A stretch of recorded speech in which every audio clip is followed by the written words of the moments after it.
Did Grayscale get a win over the SEC? Bitboy Crypto gets fired from his own company that he started. And the last thing, the September storm for crypto. Make sure you guys tune in all the way to the end of this video to find out all the details. Hey guys, it's Ryan with Big Dog Investing. Thank you guys for tuning into my channel. If you guys could do a couple of things for me, if you guys can go ahead and like, comment, subscribe to my channel if you guys have not done so already. Click the bell notification down below so YouTube can send you guys notifications whenever I release videos. Watch my videos all the way to the end. And if you guys could share my videos and share my channel with anyone, I'm trying to grow my channel as much as I can, and I definitely need your guys' help in doing so. Getting started today is going to be Friday, September 1st. Sorry, it's been a while. Had a lot of family stuff going on. Had a funeral that I had to attend to, so it's been a little bit. So hopefully this video can be a little bit quicker, but I'm going to try to rush through it as quick as I can. The total market cap for all cryptocurrency right now is $1.04 trillion. This is a 0.83% decrease on the day today. On the fear and greed index, we were at a 34. We were neutral yesterday at a 40. Bitcoin right now is currently trading at $25,770, Ethereum $1,629, and XRP right now at 49.6 cents. Looking at our crypto bubbles, biggest gainers and the losers, Toncoin is going to be our biggest gainer, up 35.3%, Hex up 20.4%, Maker is going to be up 16.4%, and XDC is going to be up 12%. Biggest losers on the day, HBAR and KCS are going to both be down 15.8%. RLB is going to be down 14.2%, and then SUI is going to be down 10.7%. Getting into some of our news, Fed Chair Jerome Powell announced last week that inflation is too high and warns that we are prepared to raise interest rates further. There was supposed to be one more rate hike by the end of this year, and then also he's speculating that possibly next year there's going to be more rate hikes. Right now, roughly home mortgage rates are roughly about 7.75%, so we could see an 8% mortgage rate here in the near future. The least affordable time to buy a car than ever, with just 8% of new vehicles costing under $30,000. It's the least affordable car market in modern history. Also, along with this, interest rates for car payments are going to be drastically high also, still roughly around that 8%. So house prices and car prices are both super high right now, and then also interest rates on top of that. A lot of people are going to be buying those used cars, and that's why used car prices are up where they're at.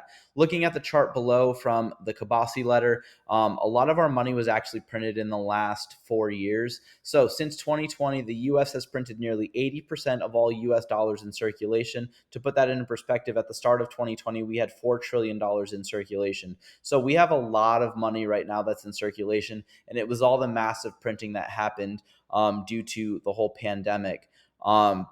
Right here, though, speaking of the pandemic, President Biden's administration is encouraging Americans to get the updated new vaccination of the COVID-19. And obviously, there's speculation that, there's a lot going on right now, that hospital rates are ever increasing right now, but they weren't increasing. But we're coming up to that election cycle right now. But it was really interesting because there was this video that came out about the Moderna CEO, Stephanie Balassi. In 2019, we were producing 100,000 doses of the vaccine. And then we walked into the administration for manufacturing and says, how can we make over 1 billion doses next year? They looked at me a bit funny and said, yes, there's going to be a pandemic next year. We need to be ready and make 1 billion vaccines by next year. So if you guys want to, this is at the World Economic Forum. So was this all planned? What was going on? But obviously, if he knew that they were needing this many vaccines prior to even any reports going on, there's some sort of, insider information going on, in my opinion. Former President Trump, had a debate with Tucker Carlson. It was more like an interview. And this was going on during the GOP debate. So right now, as of the time of this video, there have been over 263.7 million views on this video. This is far more than the individuals who viewed the GOP debate. So if you guys want to, I would highly encourage you guys to look into that. Another health scare from Senator Mitch McConnell. He freezes again while speaking. If you guys look at this video, he's like sitting here. He was asked a question about running for re-election in 2026, and he's freezing. His eyes start going. His aide comes by and says, "Are you going to be running?" And he goes, "Yep." So there's a little bit going on, and then calls over somebody else, and then finally he starts to come to a little bit. But this is his second health scare caught on camera. We also have a super old Congress, whether it's the Senate and also the House of Representatives. There's too many old individuals in office. This brings up a lot of individuals worrying about should there be term limits and should there be age limits for people running for office. Deanne Feinstein's the oldest member of Congress, I believe, right now at 90 or 91, and she has a bunch of health scares. We've seen a couple videos I showed, and she just gave up her medical power of attorney. Getting into our Watcher Guru news, Ethereum founder Vitalik Buterin transfers 600 ETH to Coinbase, so he sold over $1 million worth of his ETH. This was kind of interesting. Some little kid exposes Walmart's false advertising. So they had their little rollback pricing at 588. They have a was pull that down 588. So these little kids are getting smarter and smarter, especially with the way that our grocery stores and stuff like that are trying to do their price tactics and also shrinkflation. President Xi Jinping arrives in South Africa for the BRICS summit. That was last week. There's a lot of information that came out with that. Saudi Arabia's foreign minister to attend BRICS summit in South Africa. There was a lot of information we're going to talk about with that. U.S. President candidate RFK says Bitcoin isn't exercise and guaranteed of civil liberties, and the courts are kind of proving that right now. Russian President Putin says the U.S. dollar is losing its global role in an objective and irreversible process, and there's a lot of people who are agreeing with this. Chinese government official sentence life in prison for operating illegal Bitcoin mining enterprise. So crypto is illegal in China. There's a lot of reports that, oh, it's going to be legalized. Well, only in Hong Kong right now, which is a district right now of China. So again, this is stuff that's been going on. It's been illegal for a while. If you see reports like, oh, it's illegal, and then the price drops, it's a bunch of FUD in the market because it's been illegal for quite some time. Elon Musk says X is a Doge-friendly place. Obviously, there's been a lot of reports that Elon Musk likes Doge. He's talked about it multiple times. Will he be using that for the X payments software? We'll see what happens when they integrate that. U.S. government arrests Tornado Cash developers Roman Storm and Roman Sinov. For those of you guys that don't know, Tornado Cash used to be able to send Tornado Cash, put in your entry address to then send it to a different address, and it would spin it around so it was untraceable. They didn't like that. It's kind of like the dark web of sending money. A lot of people were using it to avoid taxes, but also they were using it for money laundering and stuff like that. So the government wanted to step in. There's a bunch of lawsuits right now going through the courts with Tornado Cash as well. BRICS leaders agreed to expand the alliance announcement set for tomorrow, so they had 6 new countries join. Russian president calls on BRICS to abandon the U.S. dollar and settlement trade within local currencies. So whichever country's trading, probably whichever one has more money is the local currency that they'll trade in. President candidate Vivek Ramaswamy says the U.S. will no longer fund the war that's going on right now if he is elected. He's got a long shot right now. He's definitely down on the totem pole right now for elections. Saudi Arabia, Argentina, Egypt, Ethiopia, Iran, and the UAE to join BRICS on January 1st of 2024. So we can look out for that for the official announcement when they actually do join. But right now they are set tentatively to join.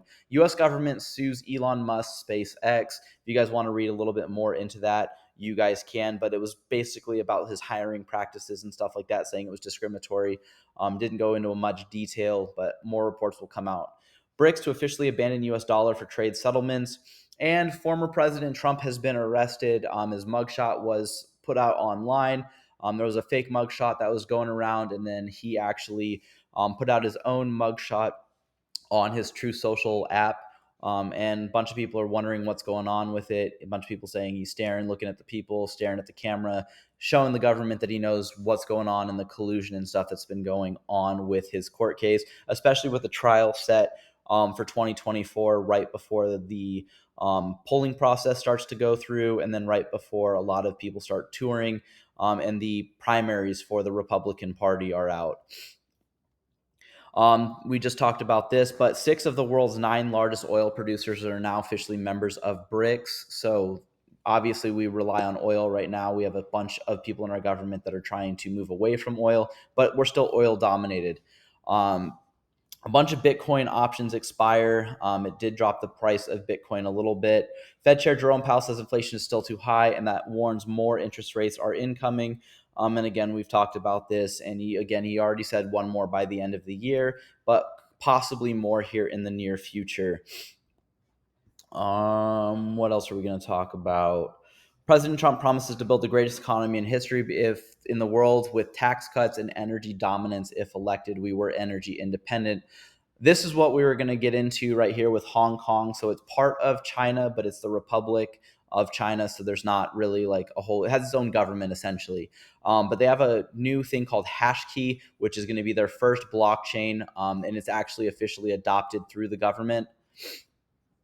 We'll skip that one.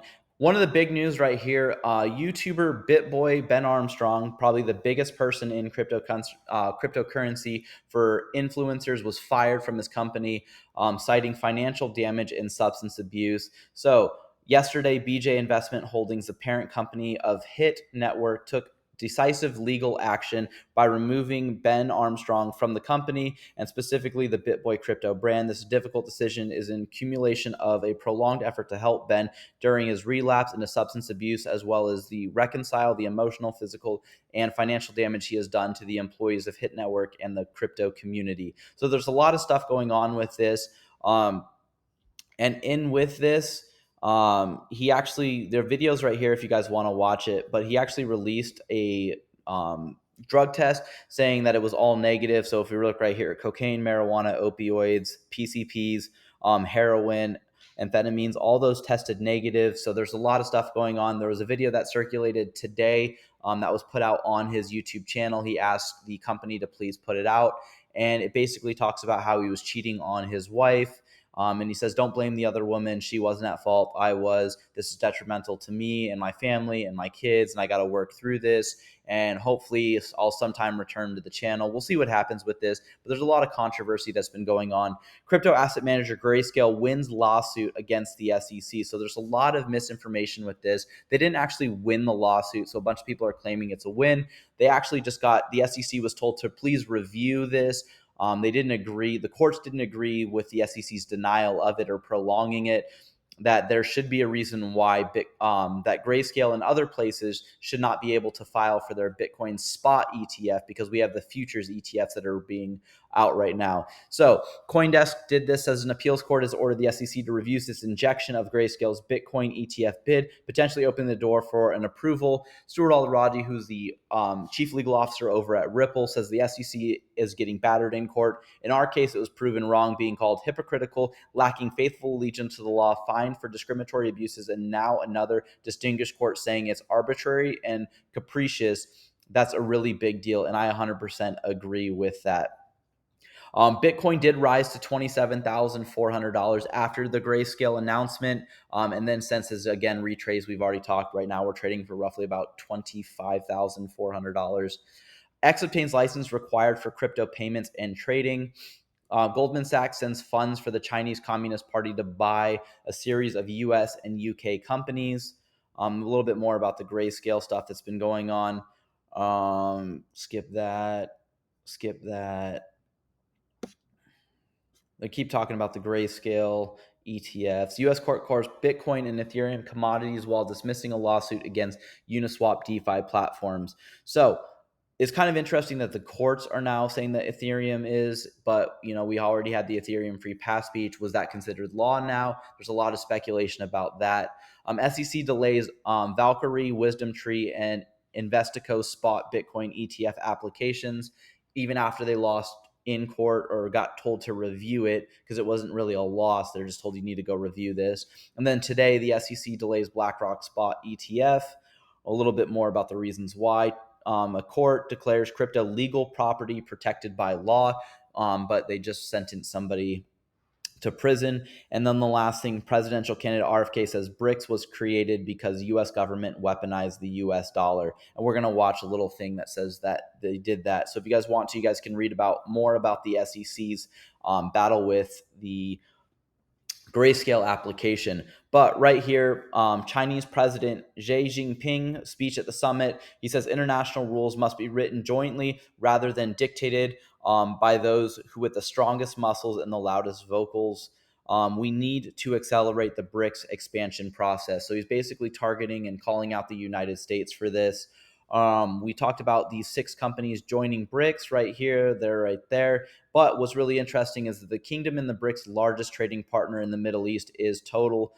bilateral trade with countries of the group exceeding $160 billion. So they traded over $160 billion in 2022. And they also just signed a partnership with Ripple to settle money and cross-border payments. So obviously, this is huge bullish news for the XRP token. Hedera with the HBAR token is soon to get $19 billion or 19 billion transactions. I'm sorry. So 19 billion transactions, but they've been kind of just selling off a lot of their reserves. So be cautious with the price right now. Again, no financial advice.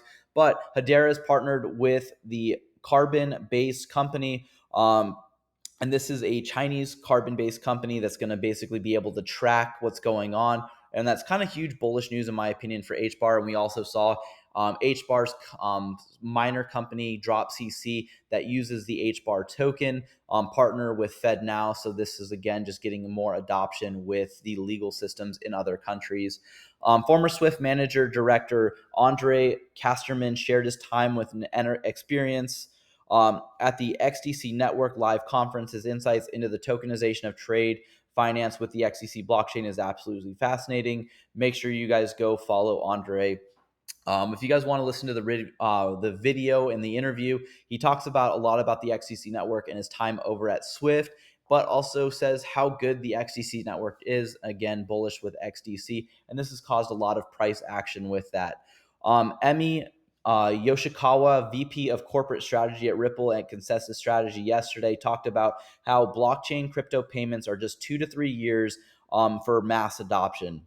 That's going to be the tipping point. So you guys can technically still be early on. Again, no financial advice, but we can see a huge adoption here in the near future, according to the VP of Corporate Strategy over at Ripple. Now, when we talk about the September storm for crypto, there's a lot of downside that goes on in September. Do with what you guys want, but here's the charts below. So if we look at 2013, we see a little bit, and these are after Bitcoin halving cycles. So 2012 was kind of when Bitcoin started. 2016 was the next halvening cycle. So we're going to have the halvening cycle happen in April of the every year. And then, so when we have these halvening cycles, we don't really have a green year at the halvening cycle, but the following year, we have a lot of green months. So October's normally a good month after halvening cycles. So 2013 would be after one. 2017 would be after one, and then 2021 is where we're going to see a lot of those big gains. If you look at September, though, it's the only months out of every year. It's the only month out of every year that's in all red. So normally September, again, is normally bad. October is normally pretty bullish. We've only had 2 out of the 9 that are showing as a bad red November is what people are calling it. But again, we're having a halvening cycle in 2024. So 2025, again, no financial advice, should be one of the big booms for crypto. Moving on, though, because I know we don't have a lot of time. Gary Gensler right here, memory isn't too good. He knew what utility was for XRP. So he said this in September of 2018, just after the Hinman speech. He talked about financial trading platforms. And he talked about how you could use transfers from currency to currency. And he brought up, and Ripple just figured out their token, and basically said that, it's been just piloted. It's not officially out yet, but talked about utility, real utility with the XRP token and Ripple as the company, but then goes around and starts fighting this lawsuit, so we'll see what happens with this. But he already knew that it had utility and still continued on with this BS lawsuit. And right now the courts are agreeing with that. And then right here, the IMF tells them that they're going to hold XRP, and people are still questioning the future. So in this video of question gets put up on the board, says, does the IMF currently hold cryptocurrency? Brad Garlinghouse says, I didn't put that question up there. Are you going to tell them, or basically should I? And he says for legal reasons, he's not going to answer. Brad Garlinghouse just laughs. So is it kind of just speculation that they could be holding XRP? They probably hold Bitcoin. They probably hold Ethereum. They probably hold XRP. So that's just good news, in my opinion, for the XRP token. If you guys want to learn more about the automated market makers, you guys are more than welcome to. Here's the little chain right here. So if you guys click, you guys can read a little bit about it. In my opinion, automated market makers are going to be huge for XRP holders, and you guys can make a lot of passive income with that. And then the last thing, John Deaton wants to point out, you guys can never underestimate the damage that the SEC's lawsuit has caused, not only against Ripple, but XRP. 3 years of adoption. That's what it's caused. But just how long is 3 years considered in crypto years? And he points out that on Coinbase, they actually had the XRP token with the USDC. They came out with XRP right here and bank to bank transfers with the XRP token. So there was a lot of stuff that was going on. If you guys have any questions, please put them down in the comments. Next video will be a lot sooner, hopefully out in the next day or two. Thank you guys for tuning in to my channel. If you guys can invest with the big dogs, stay on the porch. Thank you guys and have a good one.